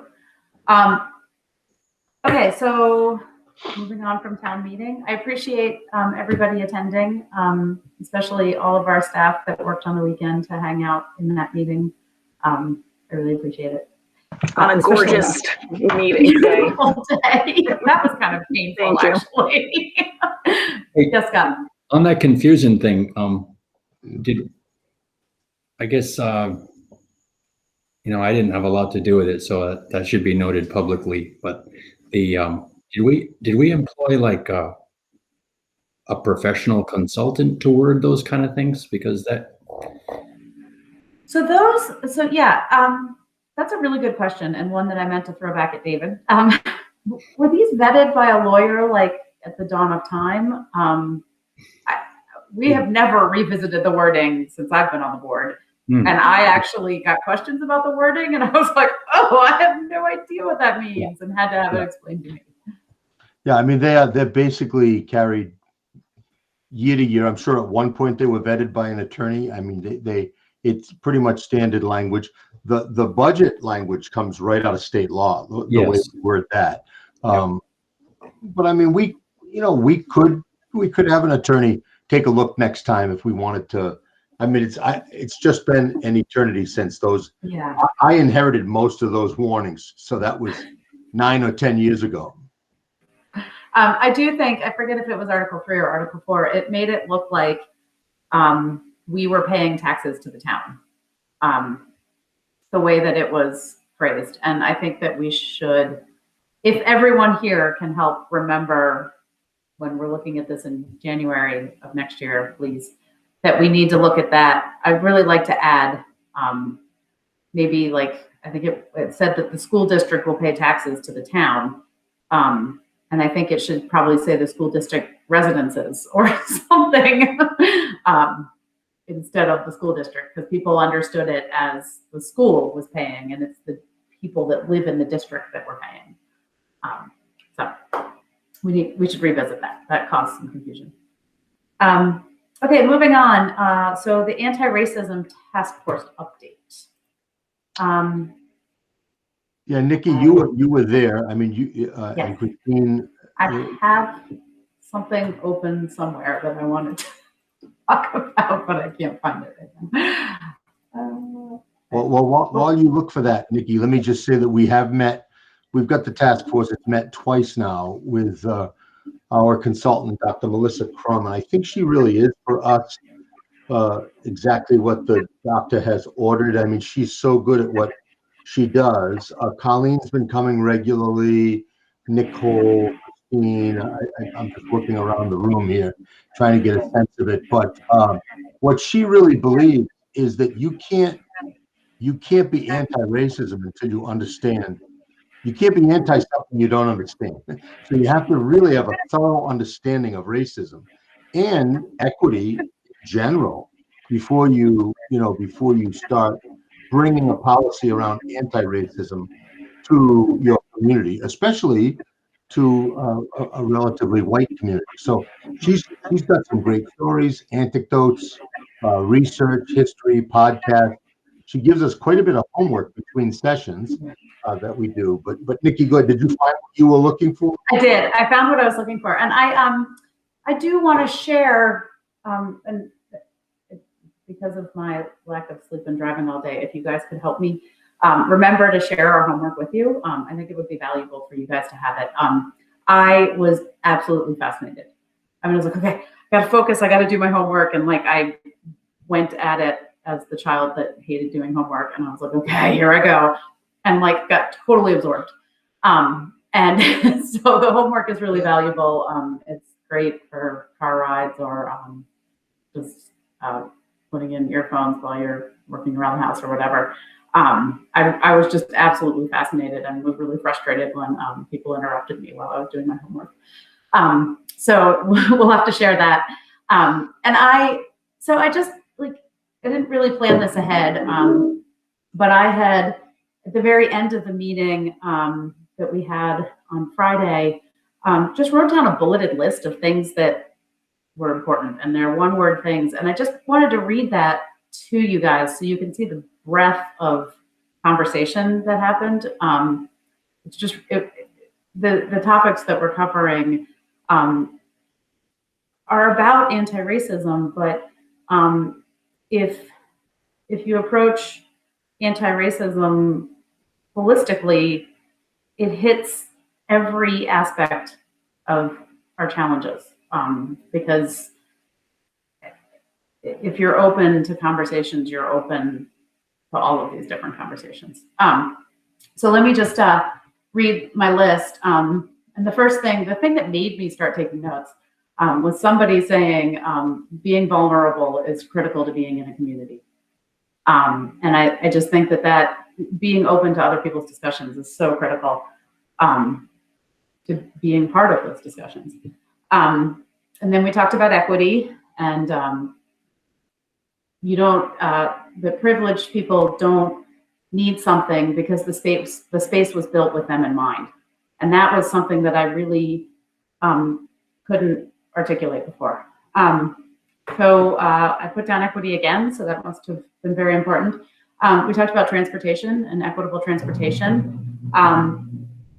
History, the history of the truth in our history versus what's currently taught and what's currently believed. So getting down so that we are all teaching truth. Parental involvement, parental availability, literacy, substance abuse, domestic abuse, transportation came up again. And then there were some ideas of how to make people feel more welcome. And one was quarterly cultural nights with parental involvement. So kind of reaching out so that we are not just hitting our standard community. Trying to create systems that will allow access to all groups, celebrating other religions, creating indigenous links to our community, because there were indigenous people living in this space before all the white settlers. And then I actually had an idea and I wrote it at the bottom, and that was a random anti-racist fact of the day. So just incorporating something that makes people think slightly out of their box when we do morning announcements or something like that. So I wanted to share that so you guys kind of got the breadth of the conversation. It was the leader that we hired. I feel completely blessed that she landed in our sphere. She's really fantastic, and I would like to sit and talk to her for hours on end. So, so does anybody have any questions? Oh, thank you, Christine. Christine shared the homework if you guys didn't see that chat. We have 2 more meetings with her. The last one's in June. And the last meeting, I haven't said this, but I will make sure the task force knows this. The last meeting is really to plan next steps. And I know I can feel in Nikki's voice what I'm thinking. I'd love to stay with her a little while longer. I mean, I think she could be powerful to address our staff as a whole, to address our community as a whole. She just has a very unassuming, non-confrontational, and way about her. Yeah, so stay tuned. We'll see what we do with this. But I've been incredibly pleased with the work she's done, as Nikki says. Dr. Crum must have some opinions on the pace. In fact, she's already had opinions on the pace of the process, correct? Yeah, I agree, Scott. Matter of fact, I think in some ways, not in a harsh way, but I think she's slowing us down a little bit, so that, it's almost like, and she does this very gently, but it's kind of like, hey, hold on a minute, before a bunch of white people go out and start talking about anti-racism, we need to take a time out here and really reflect. And she's done a great job with that. I don't know what the next steps will be, but she has not criticized the policy at all. I mean, I think we may get some ideas about some, we're on our second reading next time, but I think we can extend that to a third reading, and we may make some tweaks in the policy based on what she's told us. But she's slowed us down a little bit, Scott. You're right. I will say, though, coming out of the meeting, I just felt like this policy is more important than ever. Yeah. Just going through those discussions, this policy is so important.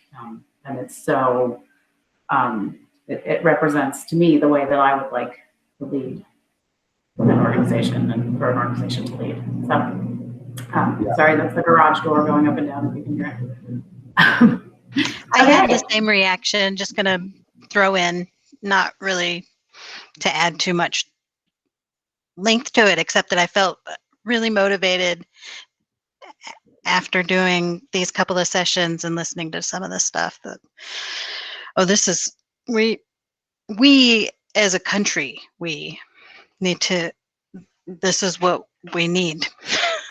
This is work that needs to be done.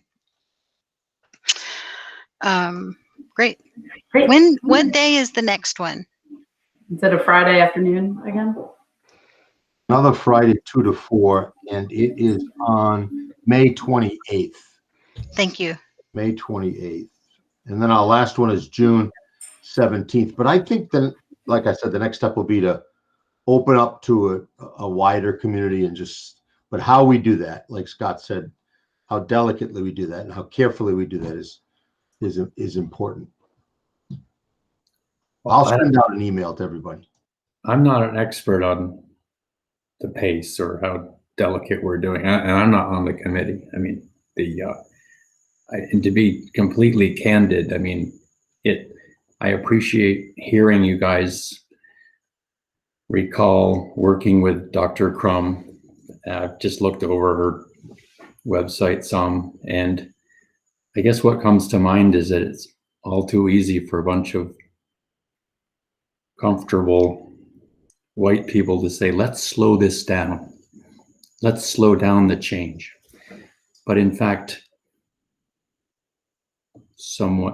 we have a consultant of Dr. Melissa Crum's stature who's advocating for a correct pace, you could say, in her mind, and that's what I'm pointing to. So. Yeah, I mean, I'd say a key factor within white supremacy culture is that constant urgency. There's always an urgency. And so that's where I think Dr. Crum really called us on that, of saying, what is urgent and why, and how are we slowing it down then to make it more inclusive. I thought the other thing that was interesting, Nikki and Christine and Colleen, but when she talked about those 8 markers of privilege, right? It's not just about being white, but it's about being white and being male and being Christian, all those things that make up privilege. I can't remember all 8, but I'm gonna dig into the homework and reading and get them, because that was a powerful part of what she talked about, and she said that, you know, even she as a Black woman, she's got, you know, she's got 2 or 3 of those markers that, or more, you know, that she's got to be aware of too. So it's not. She said, and I think You I write them asked her down? to include, no, I asked her to include them on our next homework. Okay. But she, there were 8 markers of privilege, and she has 6 of them. So she is constantly having to think, you know, she's forcing herself to think about all those other 6 markers of privilege, because Right. she is not exposed to harm directly in any of those. And so that, and to have her say that made me realize that we can understand this. I mean, like, you know, she's got 6 of the 8 markers of privilege, and I can't remember what they were, but I suspect I have 7 of the 8 markers of privilege. But that puts you in a place where you can understand and feel less scared to move forward, and that was really helpful. We'll get those out to. We'll send the next homework because it's really fascinating. So. And some great, some of you may have already heard the podcast, but the podcast she recommends are great. And the one that I just recently listened to, maybe some of you have already done that, but she recommended it this time. It's that Nice White Parents. So if you Google that, Nice White Parents, some of you may have already seen it. I think it was New York Times that sponsored that. And it's basically the history of some of that anti-racism and racism, going right back to the 50s in New York City. But it's powerful. It really is powerful. We'll keep sending you stuff. But it does, I agree with Nikki. It makes you, you know, you just get confirmed in the fact that, yeah, by dealing with this, or at least confronting it and facing it, I really do believe we're on the right side of history. I really believe that. And it's going to take some courage and some stamina, but I really believe it's the way to go. Scary, but the way to go. Yes. Okay. So now we are on the items for action. Wendy, I know that I said that I wanted to keep the items for action attached to their action or their discussions. But when we do the notes, maybe we put a summary that just says summary of items for action, and we could just say that approved, just a short, and people can see it elsewhere in the minutes, but just in case somebody wants to flip through and be like, okay, what did they officially do at this meeting? And they would be able to do that. I don't know. Does anybody else have any thoughts on that? Something that hit me while I was. Sounds good. So we need to set the next agenda, which would traditionally be our retreat. So where are we? I'd rather not do a retreat via Zoom. Last year we did it in the parking lot at the school. What are people's thoughts? Yeah, Sarah. Mute. You might be muted, Sarah. You're muted. Sorry. Is our next meeting though on June 1st? So, I mean, I think it's going to be hard for anyone who is coming down to the end of the school year. And I selfishly, I have a book due on June 1st, so I'm going to be lapsing that night. But so I wonder if June 1st is maybe not the best day for a retreat. I thought your meeting was the 8th. No, just switched, right? We're the first Tuesday of the month. We're now the first Tuesday of the month. June 1st. And I think I tend to agree with Sarah. I think we might want to wait, and I know that the administrative team has talked about taking some time off after, but I don't think that included board meetings. I mean, We might want to wait till school gets out before we have an extended retreat. Yeah, and it just made me realize that June is when we traditionally do our retreat, but now that we're having our next board meeting on the 1st, that does kind of make it awkward. It comes up quick too. Yeah. Yeah, I know, it's going to be a quick. Okay, so let's set the agenda for the June 1st meeting. But we should still have a short conversation about, like, do we want to, maybe we'll just continue it right now. Do we want to have the retreat at the end of June? Do we want that to be our July meeting? I know in previous years, we've tried to have a month off in August. I don't think that's happened for the last 2 or 3 years, but I don't need that. You what, Scott? I don't need a month off. I'm not going anywhere. Scott. Justine? I think July would be great. I mean, we have our administrative retreat in July. I don't know. I mean, there's such coordination, right, between what we're doing and what the SU is doing. I don't know if it makes sense for us to meet before or after that. But that week is the 12th. Well, it's the beginning of the week, 12th, 13th. 12th, 13th, and 14th. So we could, is anybody not around in July? I am going to my the Waddington 2 Leadership Academy at the end of July, the last week. So it sounds like We haven't set dates yet, but I'm likely to be traveling at some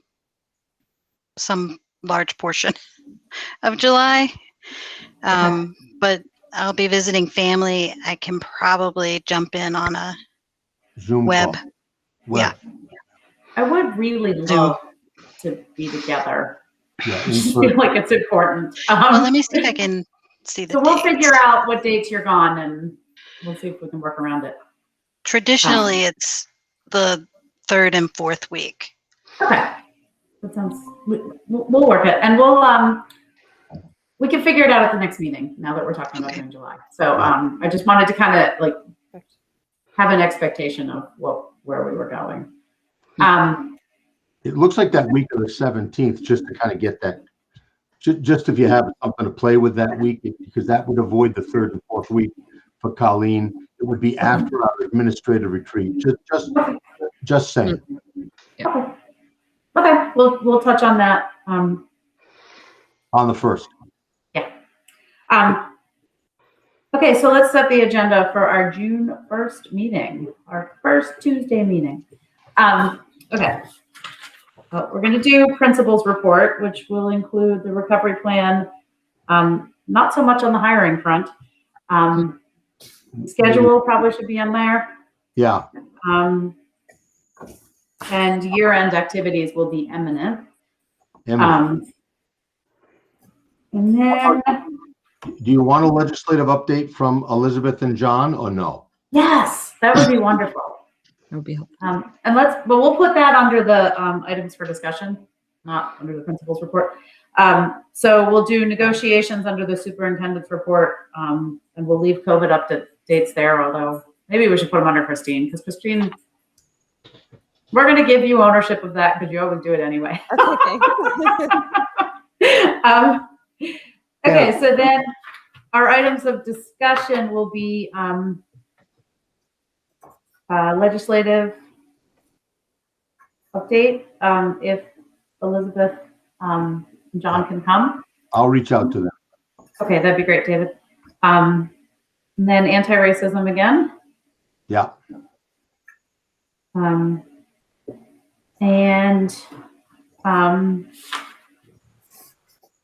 Hey, David, is there really a legislative update nexus with Heartland School District ahead of, for instance, the whole SU? I mean, those two legislators serve West Windsor, Heartland, and Windsor. Yeah. But I just don't understand the prioritizing a Heartland board meeting for that.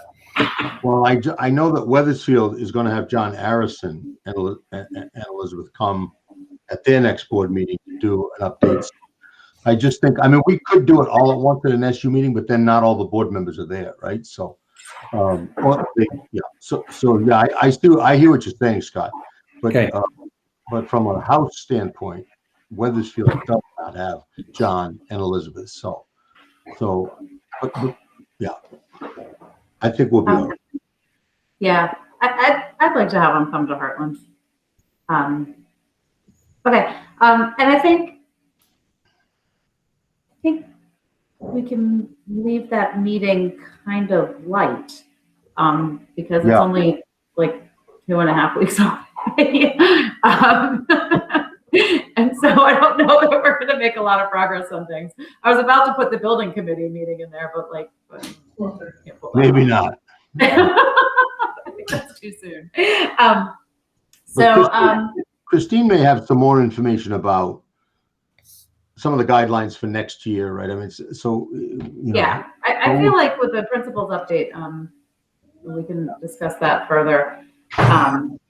And I'm looking at our radar list. I don't know if you guys have that up in front of you. We could hit a topic off of that if somebody has concerns. I think two of my concerns that I kind of want to keep on the radar is I'm still worried about I'm worried about the 2 o'clock dismissal and the extra reliance on the rec center and the transitioning kids from school kind of based services to rec center based services, and making sure that I know there's a ton of HIPAA stuff around that, but there's got to be a way to make a good transition there. Yeah, Sarah. One on that topic, one thing to just sort of keep in mind is I've heard from a few people that parents have kind of said, 2:15, that 3 o'clock is somehow kind of a magic boundary for people, I think, in terms of shift work. And so when school got out at, even 2:30 or 2:45, you're on the bus, people felt like they could kind of make it work. And I've heard from quite a few people that they're just really concerned about about kids coming home to empty houses now for longer. And there seems to be a lot of anxiety around that. And so, I agree. I support our plan, absolutely. But I do, and I've heard from quite a few middle school parents too, that because middle school kids can't do the rec, and our sports don't start until, in most cases, 5 or 5:30 or even sometimes later.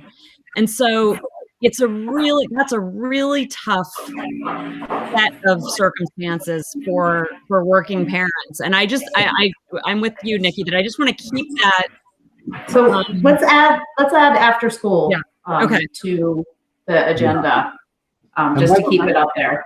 And by the way, Sarah, I'm sure when we do the presentation to the whole SU board on that Monday, this is going to come up, because it's a big part of all of the communities. And it's not that I don't hear people much like you just did. They seem to respect the work that that the staff wants to do and the work that went into it. But, it's just a matter of, it's like anything else. I mean, school does provide a little bit of a childcare function for kids. Not that we want to embrace that, but we've got to help. We have to help solve some of that problem and figure that out. So yeah. Okay, so we're gonna add after school. Okay. And if anybody, you guys are all we're all parents, or we're parents at some point. So we're still parents, but of school age kids. Sorry, I didn't mean to phrase it that way. That was rude. Okay, so at some point, all of us were and are dealing with these situations. So if you just want to brainstorm thoughts, knowing our community, I think we should all see what ideas we can come up with. So what I was just going to add in was, I'm hearing Sarah and David and Nikki speak, but I'm not sure that it's adding up. And I'm hoping that, like, if a board member recalls like lots of interest from the community, but that superintendent saying, well, I'm not hearing from people. I want to say to the community right now, you've got to speak to the district administration. That's how these things are heard. Yeah. Yeah, that's true. Yeah. Either me or the building principals or something. Right. That's important because, yeah, I've sent out 2 weekends in a row, or at least not this last one. And I got no response. But I think people they go to their local, you know, they're going to talk to Christina, they're going to talk to Sarah. I'm not saying that's good, bad. That's probably what happened. That what I know is that the administrative team, from the conversation we've had, I don't think your mic can hear. Hey, David, it's really hard to hear you. I think someone, maybe Nikki, there we go. I think that was Nikki. Yeah. All I was going to say is I know that this, because the administrative team met again today, and we've been going over these plans. I mean, people understand that, and we need to make those connections and and help to figure it out. We can't just say, oh, let the rec deal with it, or and I know nobody's saying that. We've got to work with our parents and with our kids and figure it out. What time, Christine, when we were pre-COVID, what time did Heartland dismiss? We dismissed at 2:35. 2:35. And kids, the buses rolled out 2:45. It takes about 10 minutes. Okay, yeah. So yeah. it's a 30-minute difference. Yeah. So kids are getting home, I think, and that's what you're saying, Sarah. Potentially 30 minutes earlier than they might have before. Yeah, and did I hear somebody also say middle school kids? Because it's hard to keep track of all these communities. Middle school kids can't go to the rec after school? No, they can't. Okay. They spend in the past, they have been able to go to the library, the public library. They're not supervised. They're in middle school, but a lot of them, if they have sporting events, they will walk to the library and hang out. We like to think they're doing their homework, but I don't know how true that is. Yeah. And I can say as a library trustee that that the presence of kids in the library after school is I want to be very careful how I say this, because the librarians love the kids. They love seeing them. There have been some significant issues around behavior and some damage to property, and it's an ongoing issue and discussion. And I think that especially with COVID regulations at the library this summer, in the next fall, until all kids are vaccinated, I don't think that's going to be, my sense is that probably is not going to be an option for kids to hang out inside the library together. I mean, I don't know that for sure, but we can get more information. But I think that's something that just to stay aware of. Yeah, I wouldn't be surprised if that's true. One of the things that I heard some from Alec and Nicola, our experience, is if they could get to the basketball court, that would probably do it for middle school. The kids would play or watch and hang out in that spot. It would be great if middle school was included in some kind of after school activity. Safe place to be. Yeah. I mean, not necessarily supervised, but it often feels unfair to them that they can't use the recreation facility because other kids are there when they belong to town. It's part of town or whatever. You'll hear that kind of grumbling. Yeah. But mostly I've always thought that if they could just have the basketball court, that'd probably be an easy solution. Yeah, I've never said that anyway. Yeah. Well, I think we should continue these brainstorms, and we may reach out to John and see if he wants to join us. Or I just will add that I would love to see some non-sports related, extracurricular activities. Oh yeah, because that doesn't necessarily always fly in our house. And so I think it would be really interesting to have what does a coding club look like at the club, at the school? What is robotics team, what are these things that, we could potentially support, look like that are not necessarily sports related. I agree. Okay, I want to keep us moving. We do have a request for an executive session related to negotiations. And so I would take a motion to do that. And actually before, Lindsay, I'm really excited that you hung out with us for this long and are getting to know us and that you're on board. We're very sad that Brittany won't be, but Brittany will be available. So. I know, and thank you. I know I'm going to be psyched to be able to learn from you, Brittany. I'm sure that I'll keep reaching out as the year starts. Yeah, absolutely. I'll be around. Not that far away. Well, thank you guys. So I'll take a motion for executive session. I move that we enter executive session for reasons of negotiations. I can second. Okay, so we have Scott and then Beth and Wendy. I don't think we're going to make any decisions, but we'll send you the notes as usual. Okay, so David, you can stop recording and I'm going to get rid of the whining dogs. Aye. David, do I